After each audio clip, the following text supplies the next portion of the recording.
Welcome back, everybody. Today, Mark is showing us how to build a multi-purpose charging station. What is it you're looking for? I can't find my keys.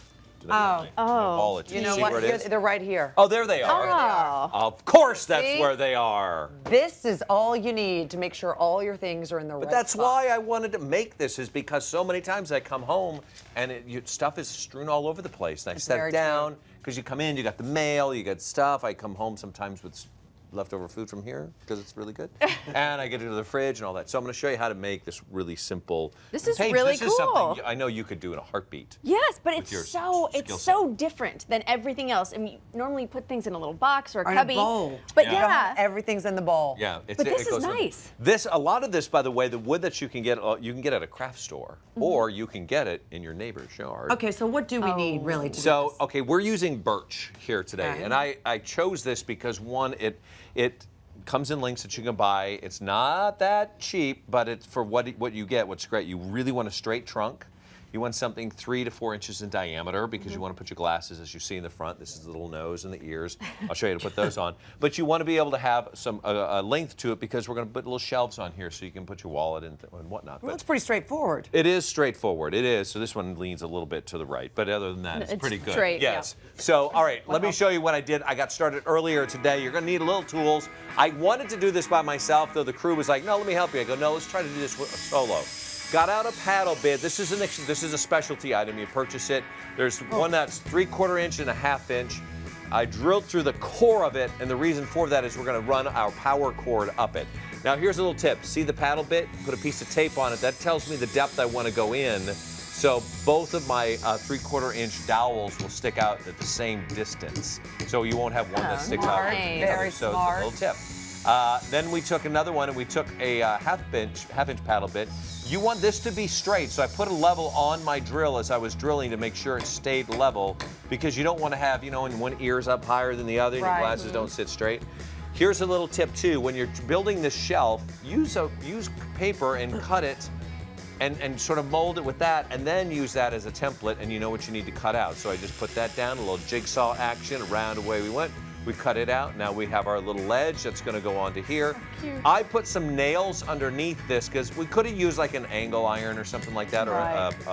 Angle bracket. Yeah, angle bracket. But I glue and some nails to act like a little shelf there, and away we go. Now here's what we're doing at the bottom. We're drilling a hole through the bottom, because remember, we have to feed up our cable, all right? We got that power cord that's going to come out the top because that's where our charger is going, our phone is going Look to at sit. that. Up here, cute. glasses will sit on there. If you want to, That's I adorable. really wanted to put a little mustache underneath. You here. could. It's You really could. good. You One of those could. snake ones, it'd be really That would be fun. adorable. So what are some of the features on Okay, this thing? so when you have your wood, and you can buy this, at craft stores, you have 2 different sizes or whatnot. You're going to drill through the bottom, but what would happen is if you had this sitting here and then your cable comes out.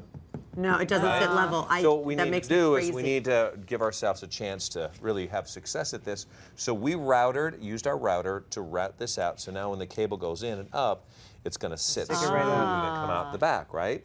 But it may be a little bit difficult because it's a longer thing and you may be doing this and then it gets all Right. sideways. So a little trick is just a little tape on the end of a coat hanger. Smart. Just took a regular coat hanger, and you can take that and then feed it through. Right and it'll help you through. come out the other side. Which is called fishing. Exactly. You fish. You can do this also through your wall. That's Yeah. how you get cords going up I the did wall. not get worms. I needed worms then, Right. didn't I? Well, Different not kind for of this. fishing. Get worms. You can Different all do kind. that in sewing as well. I did not get worms. So now the top where the phone sits, see it sitting in its little cradle up there? In its jack, Right? actually. Right. So Plugged in. if you look here on top, you'll see that we have drilled our hole through. It comes all the way out, it comes up here from the bottom, and as it feeds through the top, but we still need to make that little slit. Now, a couple things you can do with this. You could take, like on that one, we took a drill that had a 1/2 inch bit and long enough, and we just sort of set it on top and let it route it out at least. So then you're going to have a little bit of a curved cradle for it to sit in if you want. This, you could also, second option, if you have a table saw, you could turn it upside down, you have your saw blade, and you could run it through and then move it over a little bit, run it through. It's how they make dado joints, right? It's very similar. Or, my favorite tool, this is the first tool, one of the first tools my kids ever learned how to use, and that is a router. Okay, now this is a great tool to work with. You can do some really great stuff. So you can see if you turn it sideways, and if you see the tip of this, Mikey, but it's going to go right here in, and when you turn it, so you would nice. turn it on. really It's one of that. my favorite tools. It's so, you can do some really And P.S. Look cool how smooth stuff. it is. It looks Yeah, so you can go smooth. through, and you have different size bits for these, different Different depths. shapes. Yep, different shapes. It's really. All right, so how much did this cost you to make, Marky? Well, I'm not going to say I went to the neighbor's yard Oh. at all. I won't say that. Right here on our lot?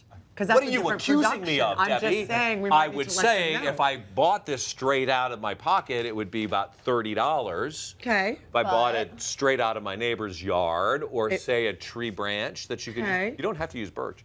Just the dowels, the cost of the dowels in local. That's all. So it's gonna 20 to 30 bucks. take. Not even, probably Or- less than like 10. I think to you 30. need to hide. Or free.